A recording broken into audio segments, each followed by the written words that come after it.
Welcome to my YouTube channel. आज के lecture में स्टार्ट करने जा रहे हैं principle of inheritance and variation.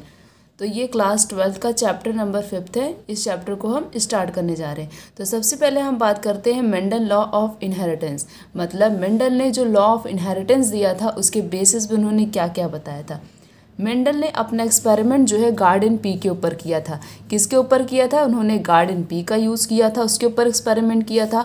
कितने साल एक्सपेरिमेंट किए थे उन्होंने? टोटल 7 ईयर एक्सपेरिमेंट किए थे।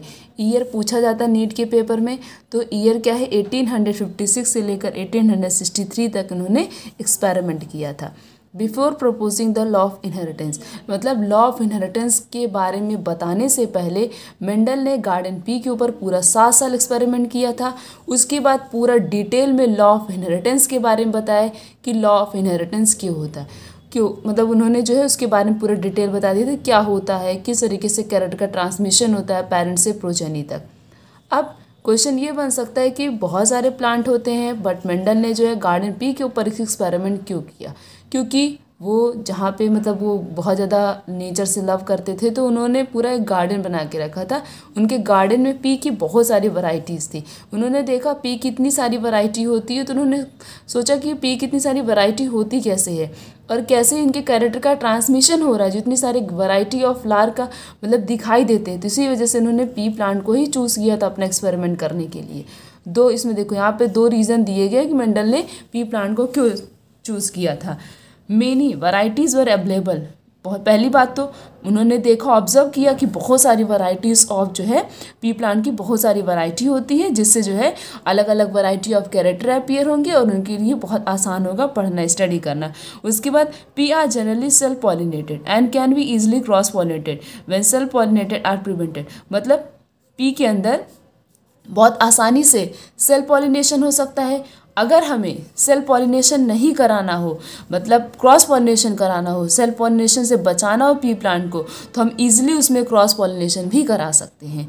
Mendel select many of the character of the. अब मेंडल ने कौन कौन से कैरेक्टर को सिलेक्ट किया था? जैसे मेंडल ने अलग अलग कैरेक्टर लिए, तो उसमें कुछ कैरेक्टर डोमिनेंट थे, कुछ कैसे थे? रेसिसिव थे।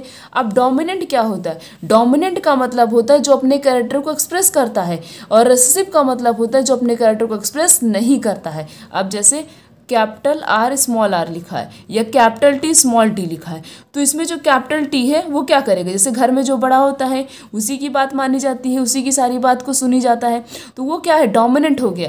तो यहाँ पे जैसे कैपिटल टी है और स्मॉल टी है, तो कैपिटल टी क्या हो गया? डोमिनेंट हो गया। मतलब ये हमेशा अपने कैरेक्टर को एक्सप्रेस करेगा। रेसिसिव टी को, मतलब जो ये है रेसिसिव है, टी है, स्मॉल टी है, इसको कैरेक्टर एक्सप्रेस नहीं करने देगा। तो यहाँ पे कैपिटल टी क्या हो गया? डोमिनेंट हो गया। रेसिसिव क्या हो गया? स्मॉल टी हो गया। अब डोमिनेंट और रेसिसिव में उन्होंने पूरे टोटल 7 कैरेक्टर लिए थे। कितने लिए थे? 7। 1 2 3 4 5 6 7, पूरे 7 उन्होंने कैरेक्टर लिए थे, उसके ऊपर एक्सपेरिमेंट किया था। अब सबसे पहला कैरेक्टर था स्टेम हाइट। स्टेम की हाइट में डोमिनेंट क्या होगा? टॉल। रेसिसिव क्या होगा? डॉर्फ। इसके बेस्ड में भी नीट में क्वेश्चन बन जाते हैं। उसके बाद फ्लावर के कलर को कैसे डिफाइन किया था? डोमिनेंट क्या था? पर्पल। रेसिसिव क्या था? वाइट। सीड के कलर के कैसे डिफाइन किया था? Yellow dominant, green recessive. और सीड का शेप राउंड और wrinkle. Pod shape green and yellow. Pod का जो है कलर कैसा था? Green yellow. पॉड का शेप कैसा था? इन्फ्लेटेड और कॉन्स्ट्रक्टेड। फ्लावर की पोजीशन क्या थी? एक्सिलरी और टर्मिनल। तो मेंडल ने पूरे टोटल पी प्लांट के ऊपर एक्सपेरिमेंट जब किया था, तो पी प्लांट के पूरे 7 कैरेक्टर लेके उन्होंने क्या किया था? एक्सपेरिमेंट किया था। Next is Mendel observation. अब मेंडल ने जो है एक्सपेरिमेंट जब किया था, उन्होंने ऑब्जर्व क्या क्या किया था? The F1 hybrid always show one of the parental form of the trait. Both the parental form of the trait appear without any changes in the F2 generation. The two contrasting form of trait did not show any blending either the F1 generation or any blending F2 generation. The form of the trait that are appear in F1 hybrid is called the dominant form, and the appeared in F2 about the 3 time of frequency and its alternate is known as recessive. अब जब Mendel ने crossing कराई थी, तो जब Mendel ने crossing कराई थी, जो जैसे कैपिटल टी और स्मॉल टी, पहले इन दोनों की क्रॉसिंग कराई थी। जब इसकी मेंडल ने क्रॉसिंग कराई थी, तो इसका जो रिजल्ट आता है उसे कहते हैं F1 जनरेशन। फिर उसके बाद जब F1 का जो रिजल्ट आता है फिर वो जैसे कैपिटल टी स्मॉल टी आएगा, इसकी हम क्रॉसिंग कराते हैं जब, तो उसको क्या बोलते हैं, वो जो आता है उसे कहते हैं F2 जनरेशन। तो मेंडल ने दो अलग अलग जो है, जब रिजल्ट दो अलग अलग आता है, F2 में, F1 में सारे प्लांट टॉल आते हैं और F2 में कुछ टॉल कुछ स्मॉल आते हैं, डॉर्फ आते हैं। तो उन्होंने उन दोनों को अलग अलग डिफाइन कर दिया था F1 में और F2 के बेस्ड पे। और उसके बाद जो अपने कैरेक्टर को एक्सप्रेस करेगा उसे क्या बोलेंगे, डोमिनेंट बोलेंगे। मेंडल ने कहा कि जिसका भी कैरेक्टर एक्सप्रेस होगा उसे डोमिनेंट बोलेंगे और जिसका कैरेक्टर एक्सप्रेस नहीं होता है उसे क्या बोला जाता है, रिसेसिव फॉर्म बोलते हैं। अब मेंडल ने जब एक्सपेरिमेंट किया था तो उन्होंने कुछ चीज़ें बताई थी, कुछ टर्म्स के बारे में बताया था, जैसे the character are control by a some factor are stably pass from. अब कैरेक्टर क्या होता है, पेरेंट्स से उनकी ऑफस्प्रिंग में पास होता है। अब कौन सा कैरेक्टर पास होता है, ये किसके फॉर्म में वो कैरेक्टर पास हो रहा है, तो उन्होंने, वैसे प्रेजेंट टाइम में जीन बोला जाता है बट मेंडल को उस समय कोई भी नाम नहीं आ रहा था तो उन्होंने उसका नाम रख दिया था फैक्टर। उन्होंने कहा था कि पेरेंट्स से ऑफस्प्रिंग में कोई तो चीज़ें पास होती हैं और उसे क्या बोला जाता है, फैक्टर बोलते। और अब प्रेजेंट टाइम में उसे क्या बोलते हैं, gene. The factor occur in pair, factor हमेशा पेयर में पाए जाते हैं। मतलब जो जीन होते हैं वो कैसे होते हैं, पेयर में होते हैं, सिंगल फॉर्म में नहीं होते। जैसे जब कभी भी हम लिखते हैं ऐसे कैपिटल टी सिर्फ नहीं लिखते, कैपिटल टी स्मॉल टी लिखते हैं, या फिर कैपिटल टी या फिर स्मॉल टी या कैपिटल आर स्मॉल आर, इस तरीके के लिखते हैं। तो ये सब जो जीन्स है, ये जो एलील्स है, ये कैसे होते हैं, हमेशा पेयर फॉर्म में होते हैं। In a pair of the dissimilar factor of trait one of them dominant, एक कैसा होता है, डोमिनेंट होता है जो कैरेक्टर एक्सप्रेस करता है, और एक कैसा होता है अपने कैरेक्टर को हाइड करता है, तो वो कैसा होता है, रिसीव होता है। अब मेंडल ने कुछ लॉ दिए थे, तो सबसे पहले हम बात करते हैं लॉ ऑफ डोमिनेंस की। This law explain the expression of one of the form of the parental trade in F1 hybrid. मतलब जो F1 हाइब्रिड, मतलब इसमें क्या होता है, लॉ ऑफ डोमिनेंस में क्या होता है, एक पेरेंट अपने कैरेक्टर को एक्सप्रेस करेगा, दूसरा पेरेंट अपने कैरेक्टर को एक्सप्रेस नहीं करता है, उसे क्या बोलते हैं, उसे कहते हैं लॉ ऑफ डोमिनेंस। वो डोमिनेंस के अंदर आता है। उसके बाद दिस लॉ, ये लॉ क्या बताता है, ये लॉ बताता है when two individual of species definitely in a paired contrasting form and trait are the cross to form a trait that are appear in F1 hybrid is dominant and the alternate form that hidden. मतलब इसमें ये जब ये character, मतलब ये law क्या बताता है कि दो इंडिविजुअल का फॉर्मेशन होगा, उसमें से एक इंडिविजुअल अपने कैरेक्टर को क्या करेगा, अपीयर करेगा, दूसरा इंडिविजुअल अपने कैरेक्टर को क्या करेगा, हाइड कर लेता है। जो हाइड कर रहा है उसे रिसीव बोलेंगे, जो अपने कैरेक्टर को एक्सप्रेस कर रहा है उसे क्या बोलेंगे, डोमिनेंट बोलेंगे। उसके बाद crossing between the tall and dwarf. अब ये डोमिनेंस क्या होता है, लॉ ऑफ डोमिनेंस। तो सबसे पहले मेंडल ने कैपिटल टी स्मॉल टी इनकी क्रॉसिंग कराई थी। तो जब कैपिटल टी स्मॉल टी और स्मॉल टी की हम क्रॉसिंग कराएंगे तो रिजल्ट क्या आएगा, capital T small T, capital T small T, capital T small T, capital T small T. तो यहाँ पे कैपिटल टी स्मॉल टी है तो कैपिटल टी क्या करे, अपने कैरेक्टर को एक्सप्रेस करेगा तो क्या हो गया, टॉल हो गया। यहाँ भी कैपिटल टी करेगा तो ये भी क्या हो गया, टॉल हो गया। यहाँ भी कैपिटल टी तो ये भी टॉल, ये भी टॉल। तो सारे प्लांट कैसे आ रहे थे, टॉल आ रहे। अब इनकी अगर हम सेल्फ क्रॉसिंग कराते, मतलब कैपिटल टी स्मॉल टी और कैपिटल टी स्मॉल टी की, तो कैपिटल टी और स्मॉल टी, उसके बाद कैपिटल टी स्मॉल टी, तो ये भी कैपिटल टी क्या, दोनों डोमिनेंट है, तो ये क्या हो गया, टॉल हो गया।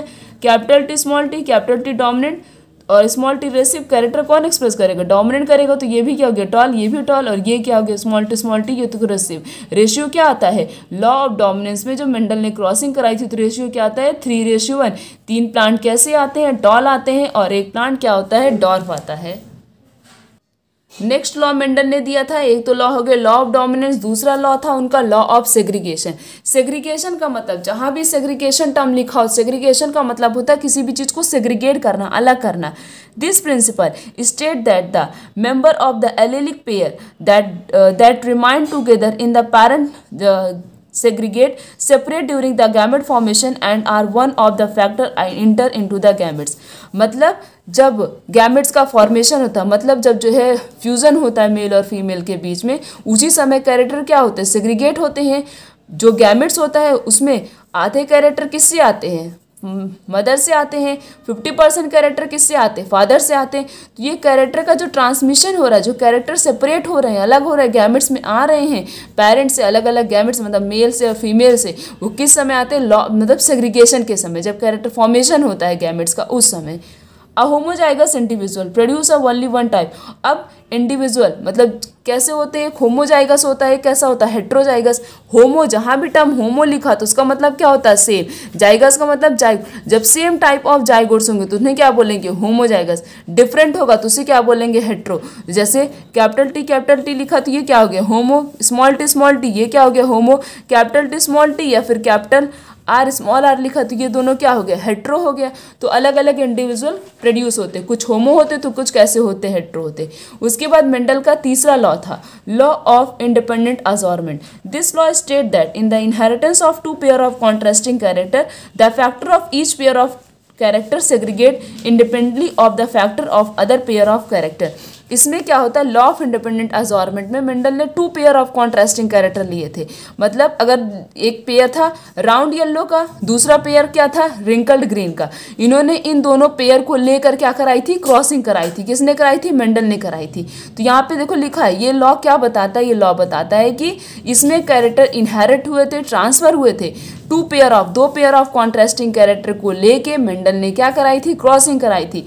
द फॉलोइंग क्रॉस बिटवीन किसके बीच में कराई थी, pure breeding plant with a yellow round, मतलब क्या क्या लिया था येलो और राउंड लिया था सीड, एंड दूसरा क्या लिया था रिंकल्ड और ग्रीन लिया था। दोनों को आपस में उन्होंने क्रॉस कराया था। अब जैसे हम कैरेक्टर क्या लेंगे, राउंड की बात करें तो राउंड के लिए क्या लेंगे कैपिटल आर, और येलो के लिए कैपिटल वाई।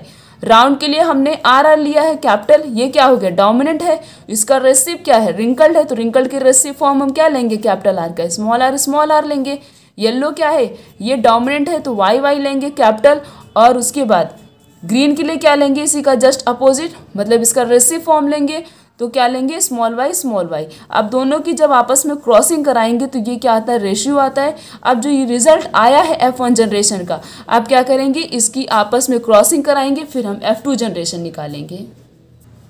अब क्रॉसिंग कैसे करते, जैसे ये जो रिजल्ट आया था उसको एक साइड लिखते हैं और उसी का कैरेक्टर इधर साइड लिखते हैं। अब क्रॉसिंग कैसे करते हैं, जैसे ये कैपिटल आर है, एक इधर लिखिए ये कैपिटल आर, फिर कैपिटल वाई इसके साथ, पहले इसके साथ इसकी पेयरिंग करेंगे, फिर इसके साथ इसकी पेयरिंग करेंगे, इसके साथ फिर इसके साथ, अब इसकी पेयरिंग इसके साथ करेंगे, उसके बाद इसकी पेयरिंग क्या करेंगे हम इसके साथ करेंगे। तो कैपिटल आर स्मॉल आर, उसके बाद कैपिटल वाई, उसके बाद फिर इसकी पेयरिंग इसके साथ करेंगे, इसकी पेयरिंग इसके साथ, इसकी पेयरिंग फिर इसके साथ, इसकी पेयरिंग इसके साथ।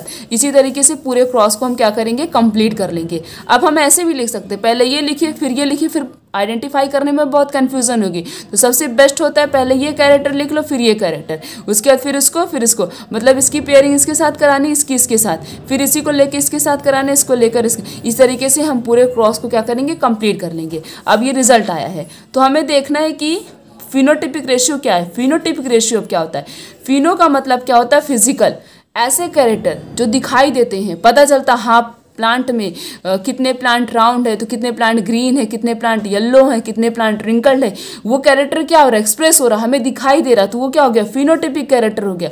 और जीनोटिपिक कैरेक्टर का मतलब जो कैरेक्टर दिखाई नहीं देता, तो हमें देखना है कि येलो राउंड कितने होंगे, मतलब राउंड येलो कितना होगा, रिंकल्ड येलो कितना होगा, रिंकल्ड ग्रीन कितना होगा, और जो है राउंड ग्रीन कितना होगा। तो सबसे पहले हम देखते हैं कि राउंड येलो कितना होगा। ये क्या हो गया कैपिटल आर, ये क्या हो गया राउंड हो गया, कैपिटल वाई येलो हो गया, ये क्या हो गया राउंड, ये कैपिटल आर क्या है और small R, capital R dominant है, स्मॉल आर क्या रेसिव है, तो डोमिनेंट का कैरेक्टर एक्सप्रेस होगा तो क्या होगा राउंड होगा, राउंड येलो, ये भी क्या हो राउंड येलो। तो राउंड येलो कितने हैं 1 2 3 4 5 6 7 8 और कितने हुए 9, तो राउंड येलो कितने हैं टोटल 9 है। अब देखते हैं रिंकल्ड येलो कितना होगा, रिंकल्ड येलो 1 2 और यहाँ पे कितना हो गए 3, तो रिंकल्ड येलो कितने हो गए 3। उसके बाद राउंड ग्रीन देखते कितना आएगा, राउंड ग्रीन ये क्या हो गया यहाँ पे ये हो गया एक, ये राउंड ग्रीन हो गया, वाई स्मॉल वाई किसके लिए था ग्रीन के लिए, तो ये क्या हो गया राउंड ग्रीन, ये भी राउंड ग्रीन हो गया, और next this is also round green, तो कितने हो गए राउंड ग्रीन 3 हो गए। और रिंकल्ड ग्रीन कितना है बचा क्या एक ही कैरेक्टर, ये स्मॉल आर किसके लिए था रिंकल्ड के लिए था, स्मॉल वाई किसके लिए था ग्रीन के लिए, तो कितना हो गया 1 हो गया। तो रेशियो क्या आता है अगर पूछा जाएगा कि डाई हाइब्रिड क्रॉस का फिनोटिपिक रेशियो क्या आता है 9:3:3:1 1। ये क्या आता है, डाई हाइब्रिड क्रॉस का फिनोटिपिक रेशियो। तो हमने इस लेक्चर में मेंडल के लॉ के बारे में स्टडी किया, मेंडल ने लॉ कैसे दिया था, मेंडल ने पी प्लांट को क्यों चूज किया था, इन सब के बारे में पढ़ा। आने वाले लेक्चर में हम आगे के टॉपिक को क्लियर करेंगे। तो आज के लेक्चर यहीं तक, थैंक यू।